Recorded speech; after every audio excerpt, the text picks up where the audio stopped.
거머리라고 하는 벌레는 우리가 잘 아는 것처럼 사람과 짐승의 피부를 통해서 피를 빨아먹는 곤충입니다. 벌레입니다. 근데 이 벌레의 특징은 피부를 통해서 피를 빨아먹지만 자기 몸무게의 5배까지 이 피를 빨아먹는다는 거예요. 그럼에도 불구하고 만족하지 못하고 계속해서 피를 빨아먹는 그런 습성이 있다고 합니다. 더군다나 이런 습성, 만족하지 못하는 습성이 이 벌레에만 있는 것은 아닌데, 우리 지금 이 벌레를 통한 교훈을 지금 하는 이유가 이 벌레가 흉측하고 혐오스러울 정도, 누가 봐도 징그럽고 혐오스러운 그 모습을 가지고 있다는 것 때문입니다. 다시 말하면 단순히 만족하지 못하는 것뿐만 아니라 그의 행동이나 그의 모습이 너무도 끔찍하고 흉측스럽다라고 하는 것을 통해서 욕심이라고 하는, 만족하지 못하는 욕심이라는 것이 내가 볼 때는 그냥 만족하지 못하는 정도라고 생각할지 모르지만, 다른 사람이 볼 때는 만족하지 못하는 사람 정도가 아니라 보기에 끔찍하고 흉측스러운 정도가 욕심이라고 하는 것의 특징이라는 겁니다. 아굴은 이 내용을 흥미롭게 전달하기 위해서 이 거머리에게 두 딸이 있는데 그 딸들도 부모를 닮아서 먹고 또 먹으면서 다고 하는 달라는 거죠. 계속 달라는 겁니다. 만족하지 못하고 계속 달라고 하는 그 모습을 보여줍니다. 우스꽝스럽기도 하지만 우리가 볼 때는 참 끔찍하고 생각하기 싫은 그런 모습을 설명하죠. 부모의 모습을 자녀들이 담는다라고 하는 이 교훈의 모습도 담습니다. 이처럼 만족하지 못하는, 그리고 흉측스러운 끔찍한 이 욕심의 모습을 4가지를 들어서 설명을 하고 연결을 시킵니다. 첫째는 스올이라고 하는 겁니다. 이 스올은 지옥을 상징하는 것이고요. 이 음부 또는 스올이라고 말하는 것은 27장 20절에서 솔로몬은 스올과 아비도는 만족함이 없다라고 하는 설명을 했습니다. 스올은 이 땅에 생명체가 하나만 있어도 만족하지 않고 그 생명체까지도 삼키려고 한다는 겁니다. 그것이 스올이 가진 특징인데요. 두 번째는 아이를 베지 못하는 태를 예로 듭니다. 불임으로 아이를 갖지 못한 사람은 한 아이를 갖게 되어도 만족하지 않죠. 아이를 갖지 못했던 마음이 크기 때문에 계속해서 아이를 갖고자 원한다는 겁니다. 세 번째는 물로 채울 수 없는 땅을 예로 드는데, 이스라엘 백성들이 지금 살고 있는 그 땅은 이른 비 또는 늦은 비라고 하는 큰 비가 2번 옵니다. 그런데 이 비가 마치 그 이스라엘 전역을 덮칠 수 있는 홍수는 되지 않아요.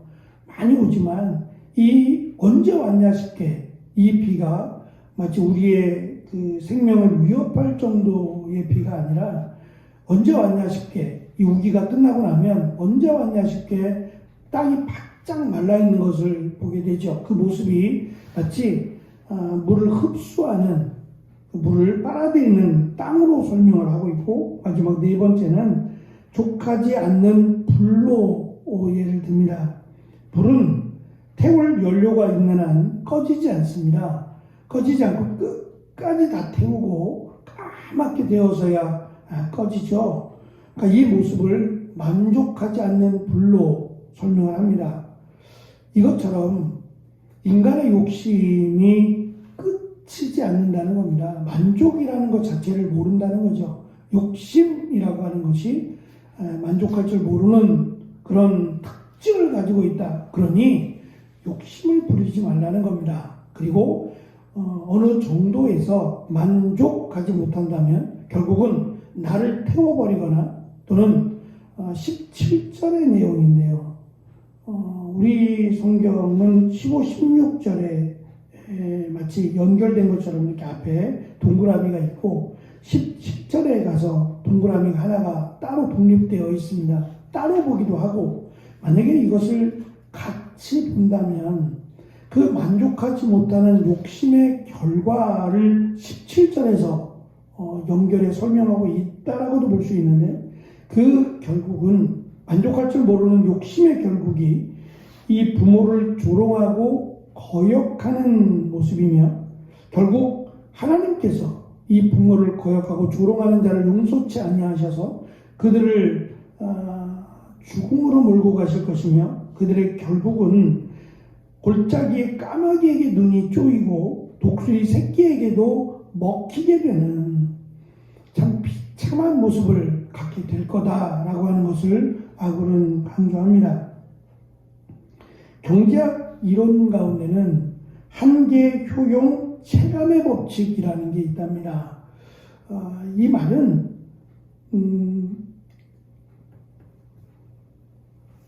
어떤 동일한 재물과 또는 서비스를 소비하거나 향유하는 그런 주관적인 만족도가 시간이 지나면서 그것이 감소된다는 거예요. 체감, 느끼는 감정이 감소된다라고 하는 법칙인데요. 사람들은 더 자극적인 걸 원하게 되고 더 예뻐지기 위해서 성형을 하고 더 멋지게 보이기 위해서 치장한다는 거예요. 근데 이것이 멈추지 못한다는 거예요. 만족하지 못하기 때문에 계속해서 성형을 하고 더 화려하고 더 자극적인 것으로 치장을 한다는 겁니다. 그건 어쩔 수 없는 한계 체감의 법칙에 의해서 그렇게 될 수밖에 없다는 거죠. 점점 더 부유해지기를 원하고 점점 더 풍족해지기를 원한답니다. 그리고 그것을 행복이라고 믿는답니다. 하지만 소유함으로 행복해질 수 있다고 믿는 것은 서글픈 환상이라는 거죠. 공간이 커질수록 집이 점점 넓어지고 공간이 커질수록 서로에게서 멀어질 수밖에 없고 우리의 즐기는 쾌락이 커질수록 허무함도 커지기 마련입니다. 기대가 크면 실망도 큰 법이고 소유를 많이 하면 걱정도 많아지는 법입니다. 그래서 욕심이 적을수록 행복해지고 소유하지 않을수록 더 행복하다라고 하는 역설이 가능하게 됩니다.